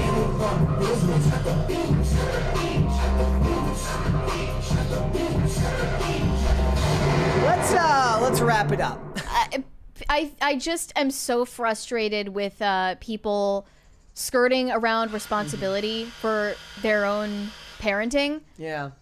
He's like saying like we're stuck as parents, like we're stuck because we don't know like where our kids' content is coming from. Your kid doesn't need content. No child had content algorithmically served to them up until this very moment in human history. You don't need it. You're trying to, he admitted it. He was saying, you know, I just got tired of, you know, dealing with my kid and I wanted to let my kid zone out watching YouTube for a few minutes and it backfired. I did see this article the other day about how Gen Z parents don't like reading to their kids. They're Oh my like, gosh. nah. Because not even Gen Z can read. I mean, that's me, literally. Send me that. I want to read about that. Okay. But yeah, we're in a dark place. Yeah. All right, let's go to Super Chats. Greg Duvier said, happy 901st episode. Tried yesterday, but Super Chat issues. Wanted to ask yesterday, how many crisis parties for Mary to do an episode without makeup? That is so interesting because I think that I brought up the idea to you just like Not that long ago. a couple of weeks ago. How many would it be? Would you do it? What? I don't know. Are you gonna be one of the like? Are you gonna be sneaky and be like, they're not gonna like? I've got undetectable makeup. They won't even be able to tell that I'm wearing. Yeah, I don't think I would do it. Don't think you would? No. Yeah. Me neither. Because I just have a job that's on camera, and I just want to look a certain way when I'm on camera. Plus, then I'd have to judge her for doing so, just like I judge Pamela Anderson for making it her thing to not wear makeup. You've seen on me camera. without makeup. Yes. When though? I don't remember. Probably I at mean, the airport or something. Yes. I don't know. I mean, Now I wear makeup to the airport because it's on principle, and people like recognize me and stuff. Like, Want to take selfies. like you don't want to be like, Yeah, no thanks. But if I did it, like, I don't know, what's a fair number? Like 20 maybe. Okay. But I don't think I would do it because it's just like giving people a reason to insult how I look, which I don't want to do. I don't want to draw more attention to how I look with that. Pat the plumber. In the chat, Glitch says, Brett judge Pamela Anderson. Hashtag kick Brett. No, I'm judging her. Hashtag kick Brett. I'm judging her for making it a virtue signal to not wear makeup to like events where the whole purpose is to get dressed up and wear makeup. Like, I'm not going to be like, oh, she's not wearing makeup around the house. No, that's stupid. Or, oh, she's not wearing makeup to the grocery store. But if you choose not to wear it when you're going to be having your photo taken hundreds upon hundreds of times, like, is there like the guy's version would be like a guy like purposely not getting dressed up to make some statement about, I guess, like what's socially acceptable for men to wear at red carpets, and I'd call that stupid Wearing and lame flip too. flops to the Met Gala. Yeah, that would be freaking lame too. Who knows? Maybe she's lying and she actually is wearing makeup. Yeah, she's got like hidden makeup on. Right. I mean, it's mostly just the eyeshadow that she used to wear a lot of that she doesn't wear now, so it's a drastic difference. Yeah, even if she did wear makeup these days, they'd make her look like an Instagram baddie instead of Pamela Anderson. Yep. Greg Duvier, Pat the plumber, said, my feed on Instagram is either AI slop of people spontaneously turning into food or extremely racist videos. Not sure what that says about me. Do you get racist videos on your For You page? Yes. Is it AI or is it just like No, it's usually people like, saying racist stuff? No, it's usually skits and stuff like that. My For You page on Instagram is actually great. I get mostly content about fashion and marketing. A lot of like people on Instagram have a thing where they just talk about marketing and they like analyze commercial campaigns. Lots of 9/11 jokes on my Instagram For You page. I don't know what that says. Oh, and I also get like cat videos every once in a while. I get plenty of, and lots, but I get lots of wholesome stuff. I get lots of baseball, lots of skating, lots of Mortal Kombat, lots of old movie stuff. But, depending on how far down the algorithm you scroll, you end up at the 9/11 jokes and the racism. Greg Duvier said also, finally, after Super Chat, take some responsibility for Mocha finally getting her justice. Yeah. I'm confused. Say it again. Brett is responsible for getting Mocha her justice. Weary Traveler said, "Shit, man, we be hungry for ass." Like, that's literally what she was saying in the article. It's crazy. Like, and New Yorker was just like, yeah, publish it. In the chat, Mike says guns, lots of guns. YouTube is where I get all the gun content. I don't get any of that. I do follow Gun Bros on Instagram and get a lot of their stuff, but that's because I actually follow the page. But all right, let's move on. Yeah. We've got more. On Monday this week, so many people were shocked at Ashley St. Clair's comeback to the platform on X. She is, if you weren't aware already, one of the many baby mamas of Elon Musk, who owns X. And she is jilted. Lots of people were talking about her spread in the New York Post where She was talking about getting her child support payments reduced and confiscated by Elon. And Elon found out at the time that she was posting about wanting to marry him and have his children long before they ever met in person, and he found that quite disturbing.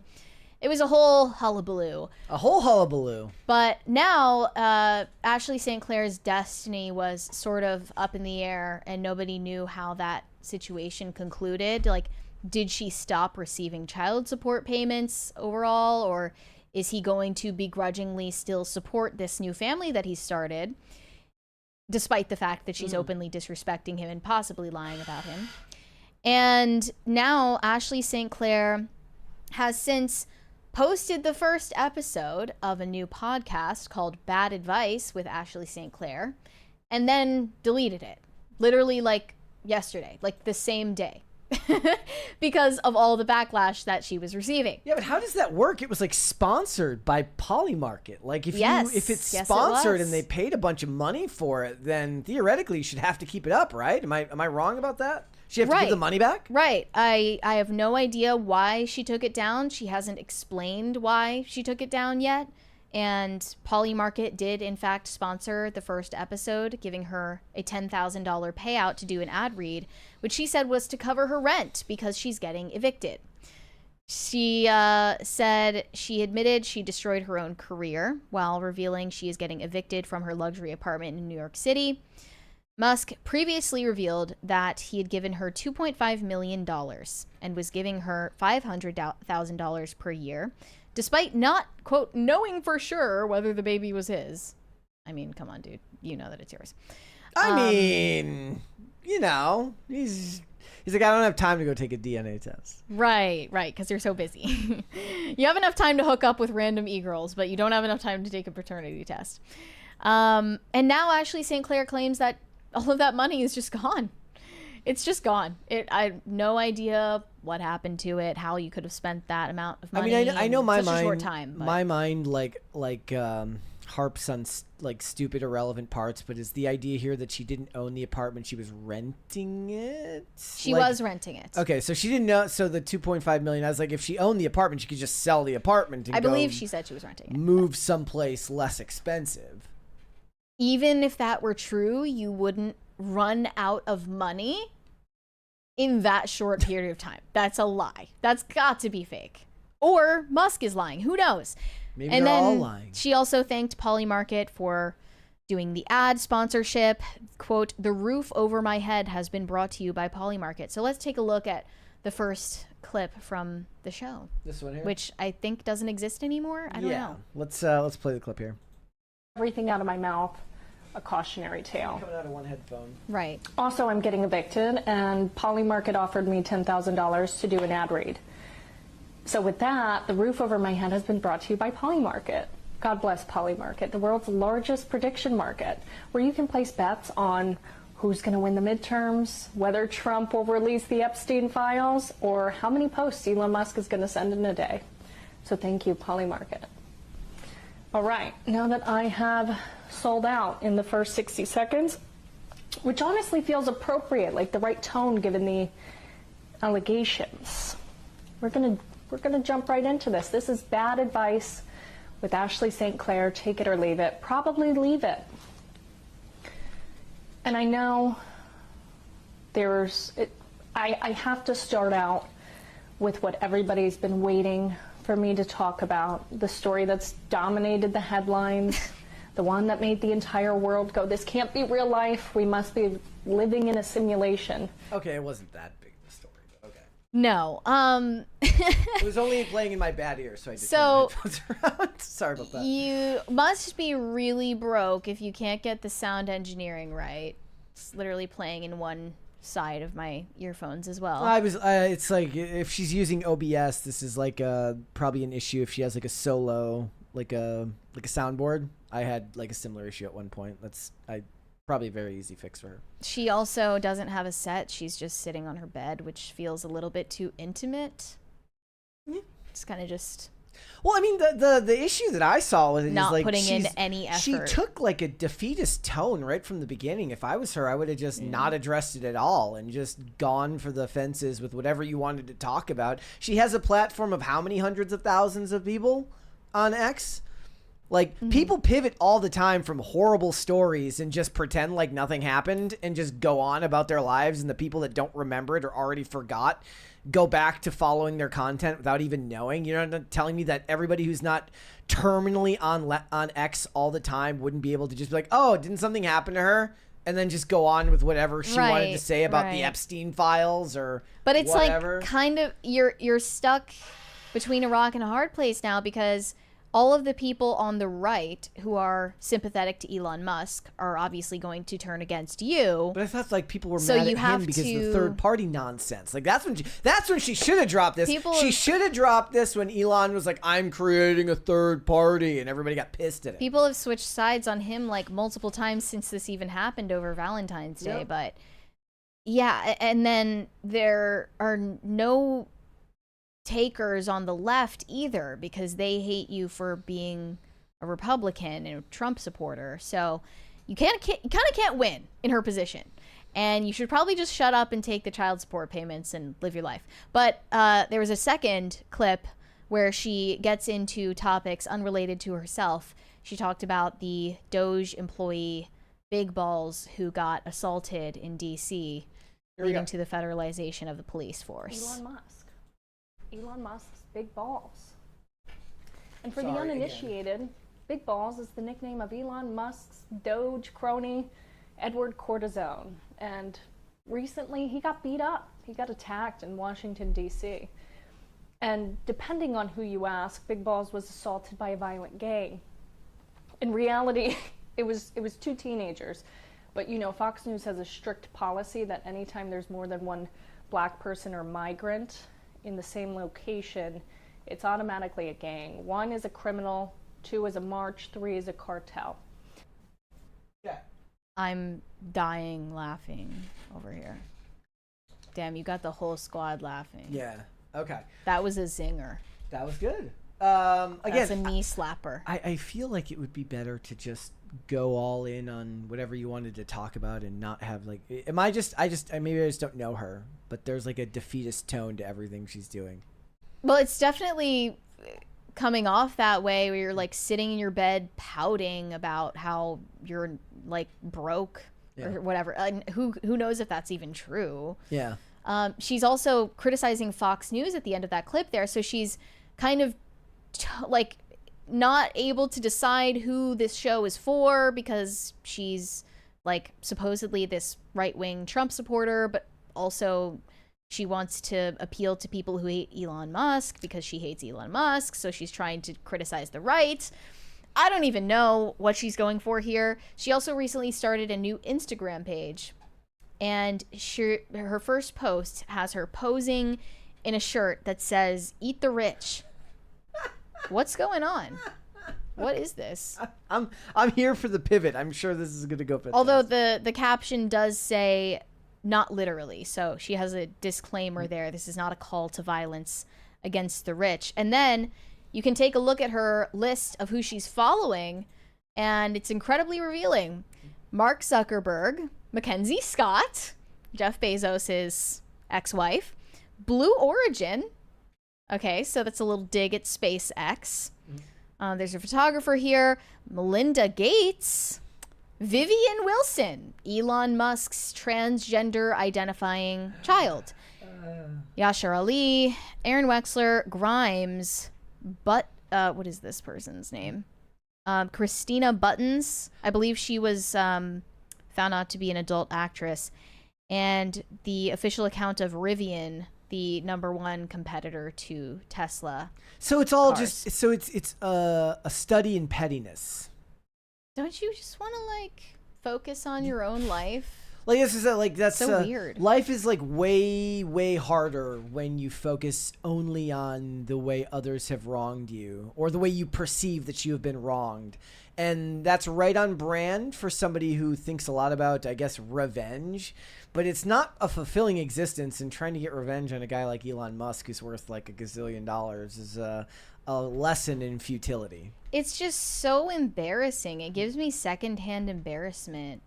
The same way that reading about the Huberman expose gave me secondhand embarrassment for like all of womankind. Remember that? Yeah. All of these women, they got serially cheated on by Andrew Huberman of Huberman Lab. And they wrote an expose on it in like, I think it was in, where did they publish that? It was like a big thing. Yeah. I mean, most of this, like, when you're the thing is, like, if you're rebranding here, like you mentioned rebranding because of, like, the Fox News dig, and it seemed like she was trying to signal to other groups, like, you should start the rebrand by getting as far away from whatever the prior brand was, because you're never going to be able to extricate yourself from it. And then it just seems like sour grapes, even if those sour grapes are justified, which I don't know if they are because I have no idea what the actual truth of the story was. When you're a front-facing media personality, it's all about perception, and she's going to be, like I said, inextricably linked now to him either way, rather than just trying to rebrand and find something else to focus on. I'm not even taking either of their side. Like, who cares? But Elon, to be clear, knew exactly what he was getting into when he's recklessly hooking up with some random internet personality, and she was clearly calculated about the entire thing. And you know, it is about greed and about fame, clearly. That doesn't mean that his hands are clean either. I went back to read about the Huberman expose, and it's all the same shit. This woman who had the longest relationship with Andrew Huberman in the expose went by the name Sarah, and their relationship began in 2018. And she talked about how he had these insane anger issues. He would fly off the handle. He was like verbally berating her at all hours of the night. And this went on for years and years. She found out that he was cheating the first time from reading his private journal. And then that was in 2021. Okay. Then they stayed together. I wonder why they stayed together. Could it be that she's greedy and wants to be with Andrew Huberman because he's rich, despite the fact that he's philandering? Yeah, they stayed together and then started planning to have kids via IVF. Immediately after she discovered he was cheating on her. The same year, by the way, that she then found out she tested positive for HPV from one of the women that he was hooking up with on the side. And how long ago was that? 2021? This was back in March of 2024. 2024, okay. Well, that this expose came out, but we're talking about events that took place in 2021. And, you know, he was just like this raging maniac, a total nightmare to live with and be around, but she put up with it because she was greedy. That's the truth. Like, she wanted his money. People put their comfort and their immediate needs first a lot of the time. It's just like, how do you think anyone's going to read this and find you sympathetic? Yeah. Seriously. And then there were like 4 other women who had a similarly pathetic story about their tryst with Andrew Huberman, and still expecting people to be sympathetic to them, even though one of them, actually no, multiple women recalled him saying he preferred the kind of relationship in which the woman is monogamous but the man is not. And you're surprised that he's cheating on you. Mm-hmm. Cautions for dating rich and powerful men with no morals. And then by the end of it, they were like, and then we all like connected and started a girls chat, and then we're going on like a girls trip to Cancun. Oh yeah. Like, this is the stuff that makes me embarrassed on behalf of all of womankind, is behavior like that of the women in that expose and of Ashley St. Clair and countless others who I don't even bother to name right now, because they act like things just happen to them. The world doesn't just happen to you. In some ways, misfortune befalls people who have no way deserve it, or have in no way invited it upon themselves. But sometimes what happens to you is the sum result of your own actions. Yeah, like, you know, having sex with the richest man on the planet without a condom seems likely to end in disaster. It doesn't take a rocket scientist to know that. Well, my advice to her is to pep up, change the rebrand away from revenge and or scorn, and just pivot to whatever the next big thing you want to focus on is. Just go from there. Dye your hair like red or something. Isn't that like a staple of like post-breakup life for women? Or get like dye your hair bangs, another color? Get some bangs, get some weird fuck-ass bob or something. She can do it. I don't know. All right. Well, you know what? I wish her the best, especially with those $10,000 Poly Market ads. She'll be back in the black in no time. Exactly. Okay. Greg Duvier said, can we go back to Olivia doing Cringe? Yeah, it was that bad. Was it that bad or was it not cringe enough? I mean, for me, it was that bad, but that's a particular type of cringe that I'm susceptible to. Well, look, if she wanted to take up that task, it'd just be one thing off of my plate. So she's welcome to submit cringes. I mean, I don't think she wants her algorithm to suffer for it. Like, that's a big sacrifice. It messes with your algorithm for weeks after you do that. Shane H. Wilder said, as someone who has yelled at reporters to keep going dumbass, you're effing live for asking to go again when they were live, I can believe the cringe. Yeah, how do you not, like, know that it's live? Like, she thought they were going to edit that out, or? Maybe. 5-second delay. Brian Bledsoe said, to that anthem singer, as Jim Ross said to the late Sid Justice when screwed up his promo, we're live, pal. Yeah. What in the Grace Jones is going with Miley? Miley's, nothing about it in the mainstream press was about what she looks like right now. It's all other stuff. It's about the Hannah Montana tour. Yep. Honestly, I might go. No, I'm not going to go. I'm not going to go. It's too expensive to go to like an actual pop star's tour at this point. I wouldn't even be able to afford that. Waffle Sensei said, bet they're priming Jenna Ortega to play the Corpse Bride. She could. They might. It'd just be a little bit too much of a gimme. And it's on the nose. It's too on the nose, yeah. Pop Culture Junkie said, I get tidbits of actionable stock research breadcrumbs from X. Otherwise, I would torch it. Calling it a cesspool is insulting cesspools everywhere. You're not wrong. Oh, I missed this 20 from earlier, I think. From Weary Traveler. Oh. Sorry about that. Anything outside a particular niche on X isn't worth engaging with. My feed consists mostly of things from the MMA and horror communities. Occasionally, politics will bleed over, and when it does, I block those accounts. Yeah, so I go through phases where I don't block the accounts, but if I'm starting to get way too much in the realm of politics, I will hit not interested. Right? The problem is usually, like if I'm doing IRL on Wednesdays, I try to pitch in and find stories, and then my algorithm is irrevocably damaged for like the next 2 weeks, where it's just like, oh, so-and-so, like Donald Trump torched this journalist, and I'm like, I don't care. It's like this compilation of Carolyn Levitt boss moments, totally savage press room moments. I'm just like, there's no such thing as a totally savage press room moment. Caroline Levitt, what is it? What are they always called? Like the edits where they put the sunglasses on them. Oh yeah. What are those called? Does that have a name? Yeah, they're. Someone in the chat will know. Those compilations actually exist. What's showing up right now? People see now I'm getting people making fun of the Cracker Barrel redesign because I commented on the Cracker Barrel redesign. Otherwise, it's stuff from Variety, Dan Holloway, The Hollywood Reporter, Larry Elder. So it's like perfectly interspersed.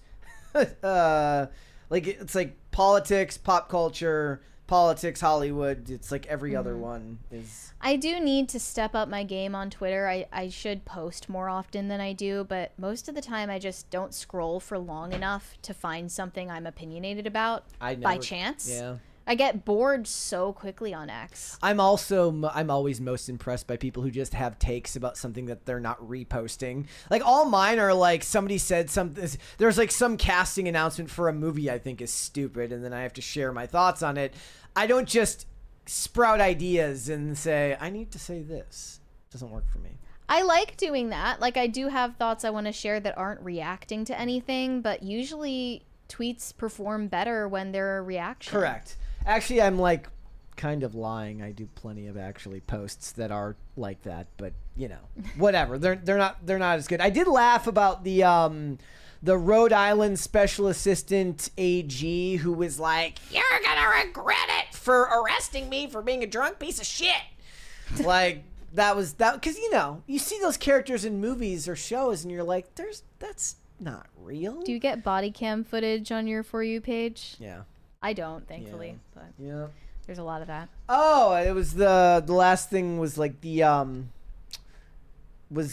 Piper Perabo talking about the Coyote Ugly remake that's never going to get made. See, I would actually watch that, or the reboot that was not going to get made. No Control said legalized comedy is like organized fun. That's what I'm saying. Oh, did you see this the other day about the CEO of Chuck E. Cheese says he wants to dominate the market by turning it into full-sized fun zones. He goes, I want kids sleeping in their Chuck E. Cheese pajamas, waking up and having Chuck E. Cheese cereal before going to Chuck E. Cheese. Ew.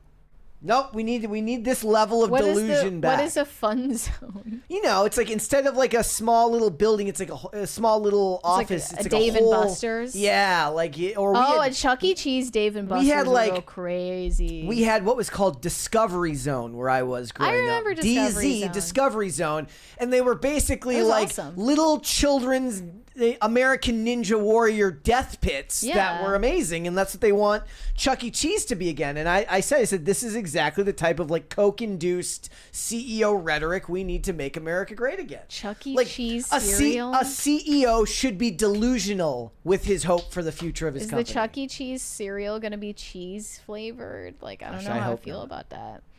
Waffle Sensei said Twitter was more fun when the liberals were here and they thought they were safe. It was.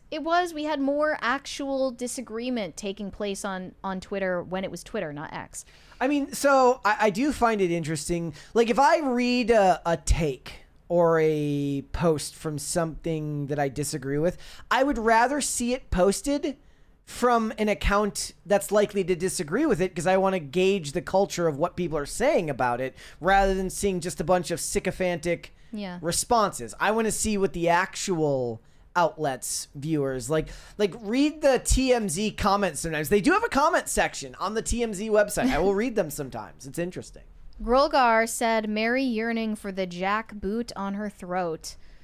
Well, I don't like when you say it like that, but honestly, yeah, I do miss how it felt to use Twitter when Jack Dorsey ran it. I do. I'm not saying that it's in any way a bad thing that Elon bought it out and brought people's accounts back.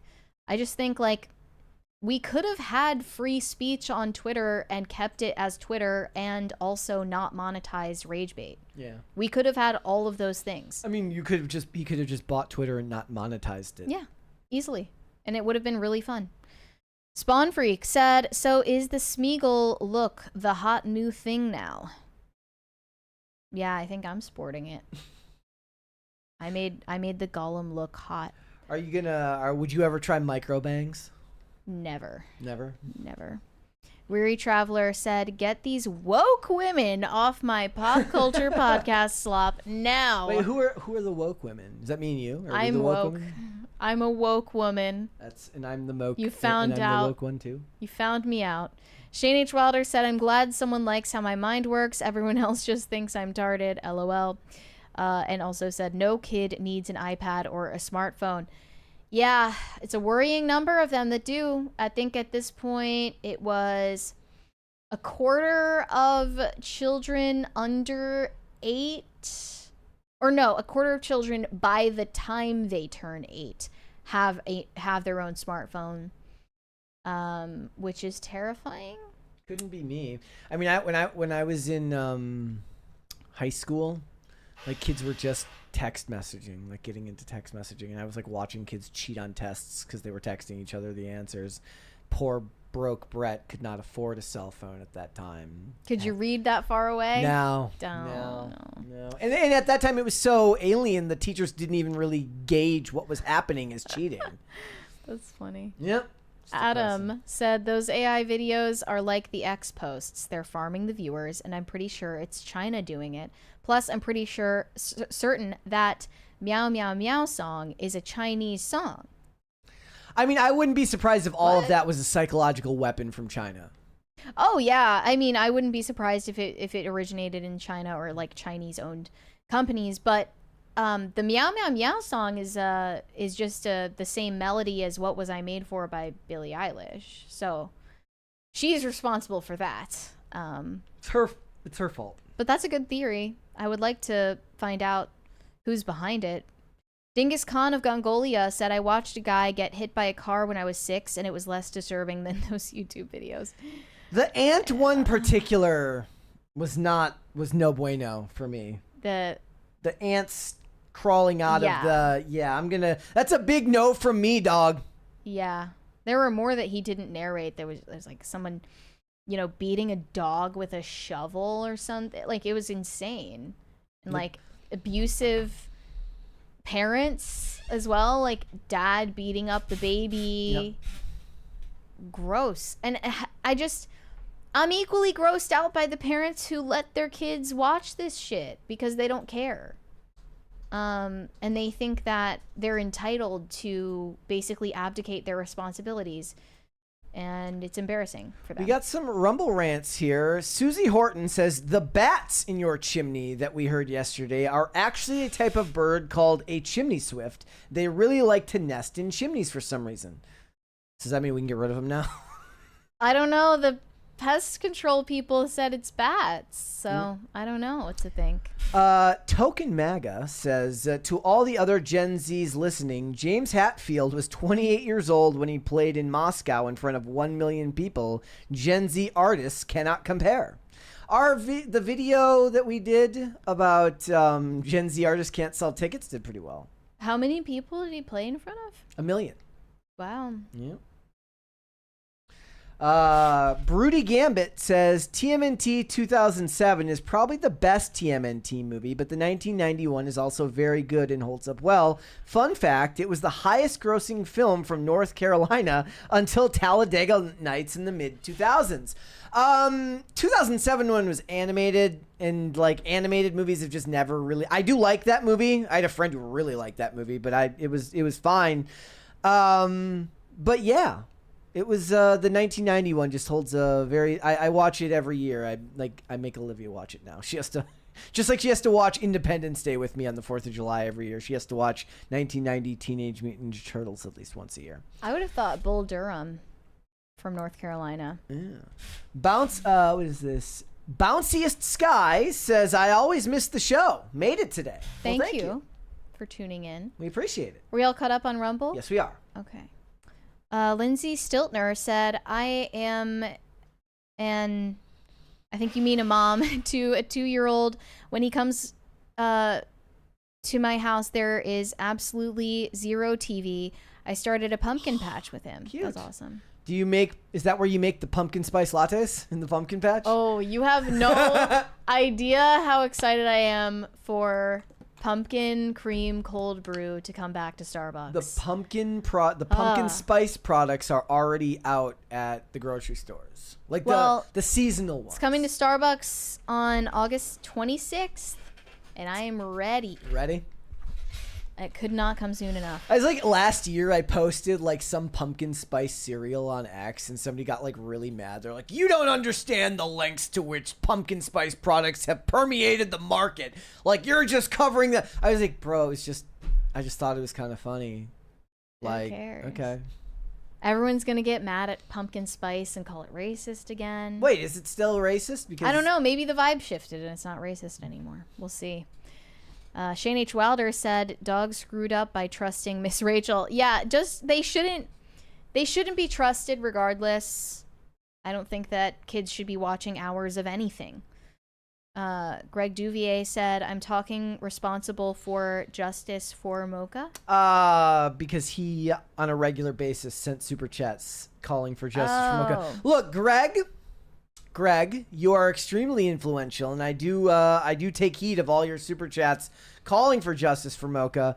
But Olivia was just slightly more influential in getting the cat shown on the show. Just a little bit. Just a little bit. Shane H. Wilder said, Elon over here, like, I don't actually sleep with women, so you can't prove the kid is mine. Yeah, the craziest part about the story is that she claimed they actually conceived the child by having sex. He's like, I've never heard of Elon doing that before. He's like, is this how you do it? Am I doing it right? Am I doing it right?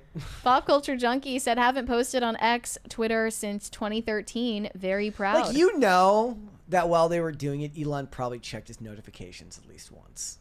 Oh, yeah, he's like taking business calls or something. Like, yeah, like, you know, that's his... Well, maybe it's like what Leonardo DiCaprio does, where he just puts on a blindfold and noise-canceling headphones.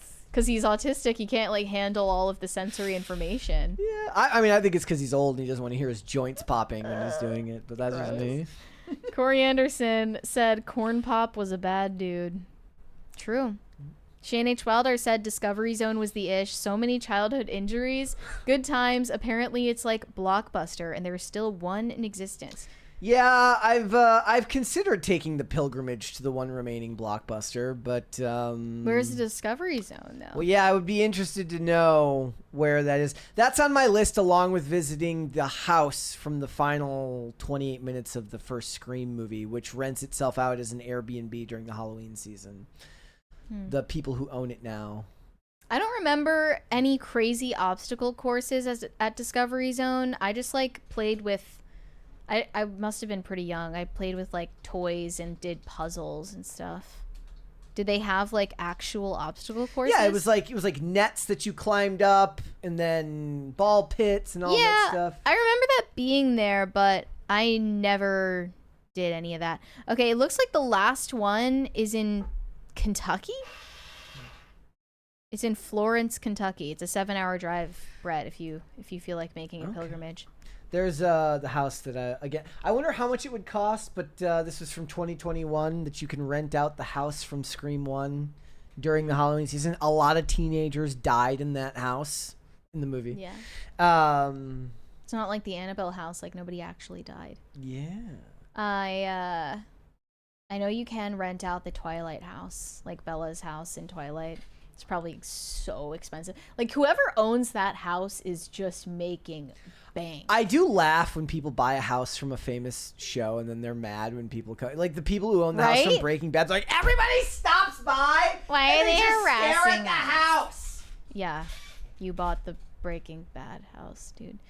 Corey Anderson said, I have been praying for God to rid the world of Islam. Not yet, but I ain't a quitter. Do you think God requires this evil to be in the world? It is interesting how often you bring up Islam, Corey. Does he require it? No. Does he allow it? Yes. Pop Culture Junkie said, boom, ended with facts and logic. Owned. Owned. Pop Culture Junkie said, bats in your belfry? Not surprised. Is that what belfry means? I have no idea. I was like, because of, what's it called? I thought that it was where the bell is in a church. Oh. Not a chimney, but I don't know. I could be wrong. Again, apparently they're called chimney sweeps. No Control said, Ashley St. Clair thought she was hot enough to trap Elon. I mean, she did trap Elon. Though. She literally did. And also, he wasn't baby trapped. I think it was so ridiculous. You cannot baby trap a billionaire. You can't also baby trap a man who literally knows that he's having unprotected sex with you. He literally knows what he's doing. Like, he's an adult man. It'd be different if somehow she, like, lied about being on birth control or something, like poking a hole in a condom or something like that. It was poking a hole. He knows like what that does. Like the scene from Blue Mountain State when he puts it in the condom and there's the holes in it. He's made it this long on the earth and he knows how babies are made. So he was not baby trapped. That's ridiculous. Straight Rippin' said, I like turtles. I like turtles. Yes, belfry is a bell tower. That's what somebody says in the chat. Got it. Thank you. I feel more cultured already. I think we're all caught up on the Yes, Super Chats. Yes, we are. All right.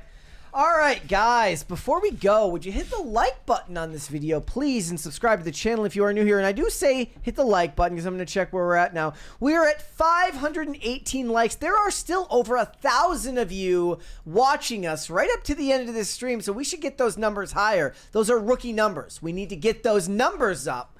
So go ahead, please hit the like button on the video. It tells YouTube you like this content, and you want to come back for more, and you want it to show up in your algorithm. There's one more there. From Trauma Llama 2 Electric Boogaloo. Do I have that right? Sounds right. Yeah. Okay. Imagine being 32 and just finding out that you can't give babies below 7 months water. Couldn't be me. I think you might have just discovered that. Yeah. All right. Mary, where can they find you? You can send me validation on Instagram at Mary Archived, or you can send me hate on X. That is also Mary Archived. And help me get TikTok famous. That is also Mary Archived. We have two more. Pop Culture Junkie said, bats in your belfry is the 19th century expression meaning you are crazy. See, I don't know anything No about 19th century expressions, so. You could fool me. I have no idea if that's true. Shane H. Wilder said, isn't it Belfry, not Belfry? I don't know. I say Belfry. I have no idea. Just because there's the coffee place. Yeah. Yeah. All right. I thought you would say, is it a Taco Belfry? If you actually put a bell on the Taco Bell, that would be awesome. Yeah, yeah. Like they should have a bell tower at Taco they Bell. should Why build. don't they? There should be artisanal Taco Bells with bell towers called Taco Belfries. How have they not done this yet? Taco Bell, you can take my idea free of charge. Taco Bell free. You can build them in Maine. Maine seems like they'd have belfries. Sure. All right. If you guys would like to follow me, I am on Instagram and on X at Brett Dasovic on both of those platforms. We are here 5 days a week, Monday through Friday, 3 p.m. Eastern Standard Time, which is, of course, noon Pacific. We are on Amazon Music, Apple Podcasts, Pandora, and Spotify. If you would like to listen rather than just watch the show, you can rate and review on Apple Podcasts and on Spotify, which also helps us out a ton, so thank you so much for that. If you want to follow us on social media, we are on Twix at popculture_show, Facebook at Pop Culture Crisis, Instagram at Pop Culture Crisis Pod. Guys, we'll be back with another episode tomorrow. We'll see you then. Bye. Bye, everybody.